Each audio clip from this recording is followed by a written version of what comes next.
Les routiers sont toujours aussi sympas. Avec Transportez-vous bien, le programme pour prendre soin de sa santé dédié aux salariés du transport et conducteurs poids lourds. Salut Seb. Salut, ça va bien? Bah ça va et toi? En pleine forme, merci. Parfait. Alors le problème c'est que dès que j'interviewe un Sébastien, j'ai l'impression d'être bipolaire. Voilà, bon, après c'est un autre problème. Mais merci d'être avec nous ce soir. Pour commencer, tu es où là actuellement? Je suis en train d'arriver à Montchanin et je vais à Paray-le-Monial. Donc j'ai encore une 60aine de kilomètres avant d'arriver. Ouais. Ah bah voilà, une petite pause avant avant d'arriver à destination finale. Juste avant qu'on entre un petit peu dans le vif du sujet de ce soir, qui est donc Sébastien dans le monde de la route, conducteur routier depuis quand? Ça fait exactement 30 ans cette année que j'ai passé mon bac pro transport et que je roule depuis non-stop et j'adore ça. Ouais. Oh, c'est jeune, c'est jeune, 30 ans. Hein? Bah oui. C'est ça, je suis 30 ans que je roule, j'ai 49 ans et je me définis comme un conducteur routier débutant mais qui a évolué avec l'expérience. On en apprend tous les jours. Effectivement, tout comme dans cette émission d'ailleurs. Et tu me disais que tu fais de l'international, c'est-à-dire tu es déjà parti où? Ah oui, je dois faire partie des derniers des Mohicans. Eh bien, j'ai la chance de faire encore l'international, ça existe encore, mais bon, pour combien de temps? Alors, dans ma carrière, eh bien, ça fait 26 ans que je suis chez le même employeur et je fais quelque chose d'un peu particulier. C'est du transport de verre avec des remorques très spéciales qui ne servent qu'à ça. On peut pas mettre de palettes dedans. C'est du verre qui fait 6 mètres de long sur 3 mètres 21 de haut, c'est dimension standard. En général, c'est 4 mm d'épaisseur et ça sera découpé à l'arrivée pour en faire des morceaux plus petits pour fabriquer des doubles vitrages. D'accord. Voilà. Donc, c'est pas physique, mais il faut être très rigoureux.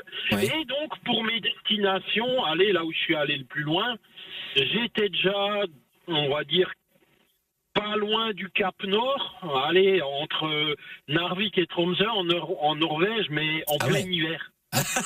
C'était épique, oui, moins 35 degrés, 2 mètres de neige. Attends, quitte pas 3 secondes parce que j'ai envie d'aller d'interpeller mes deux collègues du sud du pays. Moins 35 degrés, mesdames. Ah bah nous on meurt, hein. Je l'ai déjà fait en Norvège, j'ai survécu. Ah ouais, mais t'es forte, hein, parce que vraiment... Non mais ça fait du bien, ça rafraîchit, c'est bon pour le Mais corps. est-ce que le cerveau se modifie après congélation comme ça? Parce que moi c'est toute ma question, parce que je me dis, tu survis, mais Mathilde, est-ce que vraiment ton cerveau... Enfin, je sais pas, je me pose la question. Je vais aller voir mon médecin. Mais du coup c'est très intéressant parce que ça peut rejoindre quelque part notre thématique de ce soir, parce que il faut bien manger. Quand on va, Sébastien, il faut aller affronter ces hivers aussi froids. Quand on parle de moins 35, puis on imagine que tu as vécu, t'as traversé d'autres pays comme tu le commençais à le dire. Avant que tu te fasses coacher par Transportez-vous bien, tu mangeais comment?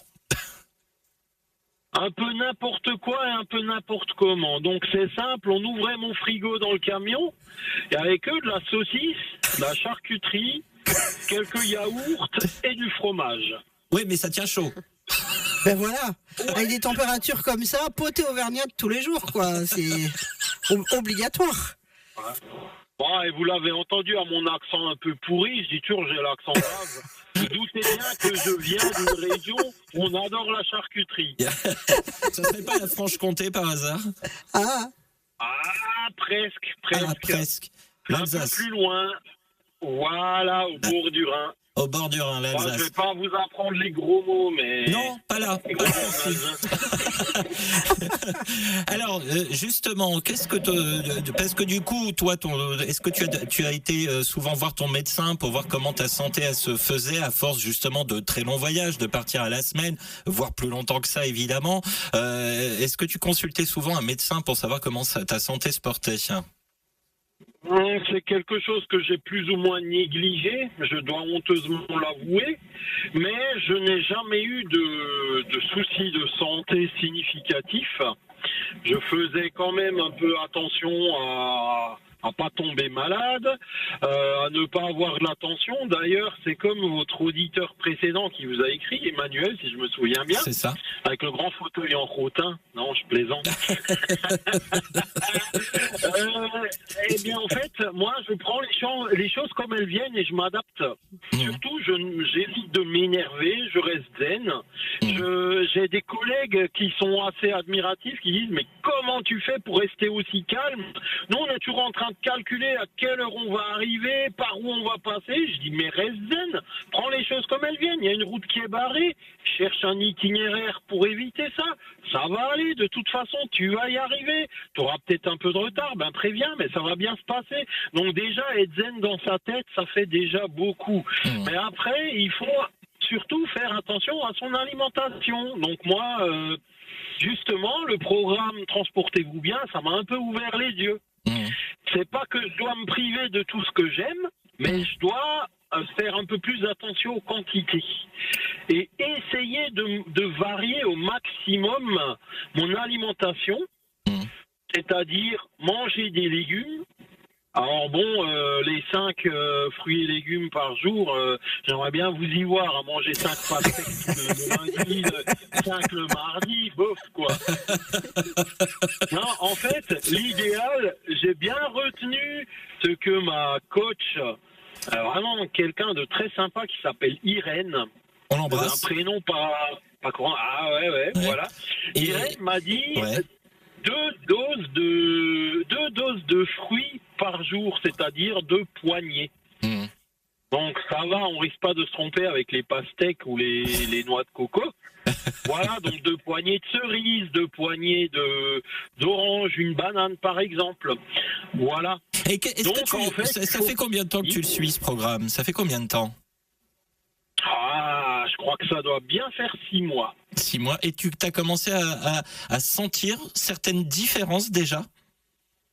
Ouais, j'ai senti les effets. Alors le souci, c'est que j'ai un bon coup de fourchette. J'aime bien manger. Mais à force, on prend des mauvaises habitudes. Donc, il faut un peu réduire les portions, mais sans se priver, mais en variant un maximum ce qu'on mange. Et surtout, il y a quelque chose de très important. Il faut éviter au maximum les aliments ultra transformés. C'est-à-dire ce que j'ai envie d'appeler la bouffe de feignant. C'est-à-dire les salades. Mais il n'y a rien de péjoratif. C'est un but pédagogique, ce que je veux dire. Mais en fait, c'est les salades toutes faites. Vous avez juste à enlever l'opercule, vous mangez. Mais quand vous lisez la liste des ingrédients, ben c'est long comme le bras.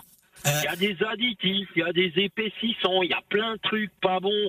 Et ça, justement, c'est pas bon. Ouais. Lisa, ça fait plaisir d'entendre qui suit le programme et qu'il a finalement bien entendu les bonnes choses, c'est-à-dire ne pas se priver surtout. Enfin, oui, ça fait super plaisir. Je tiens à dire que je n'ai pas rémunéré Sébastien pour qu'il dise tout ça. Je suis flatté. C'était un sans faute. Je vais vous embaucher, Sébastien. J'ai besoin de vous. Lequel également pour l'attitude. Il y a quelque chose de super dans l'attitude zen. Je fais des audios, moi, un petit peu d'auto-hypnose pour les patients, pour le stress, et je crois que je peux vous recruter. C'est très agréable, en tout cas, d'entendre quelqu'un qui prend du recul comme ça. Ouais. Mais qui va conduire mon camion? Et qui va parler à la radio? Je suis désolé de te le dire, Sébastien, mais pour moi, pour l'instant, c'est plus l'accent suisse que l'accent alsacien, de ce que j'entends. Hein, donc. Je sais aussi faire le suisse alémanique. Ruti, est-ce que le choc? Ah oui, mais. Non, là, moi j'aurais dit le jurassien, moi. Ouais, non, il n'y a pas un peu de ça aussi? Non, mais c'est pas ça, c'est que j'ai déjà un gros problème avec l'anglais, j'ai un gros problème avec la langue espagnole. Ouais, c'est maintenant, si on me fait le suisse allemand, je vous envoie. Allez, je vais appuyer là où ça fait mal. Vous pensez bien que pendant mes pérégrinations en Norvège, j'ai eu le temps d'apprendre le norvégien. Hey! Oula! Fransk, lastbilschauffeur, jeg taler fransk, engelsk og tysk. Ça veut dire, salut, je suis un conducteur routier français, je parle un peu norvégien, je parle aussi français, je parle anglais. Il est génial. Allez, je l'ai pas placé, mais vite fait, j'ai déjà fait plusieurs voyages en Turquie. Du côté d'Istanbul, et pareil, je parle un peu turc. Oui, mais non, on n'a pas le temps. Alors, quand je vais... Alors, des fois, je me fais un petit plaisir, c'est döner kebab. Et alors, ce qui est rigolo, c'est quand je vais là-bas et je le commande, je lui parle en turc du début à la fin. Et bonjour monsieur, je voudrais un kebab, s'il vous plaît. Et en il fait, me regarde, il me dit, tu es turc? Oui, mais ce qui est génial, c'est que je suis sûr qu'avec ces 30 années d'expérience en international, je pense que tu as beaucoup de choses à nous raconter. Mais juste avant qu'on poursuive, Mathilde, nouvel événement. Et en français, alors, nouvel événement.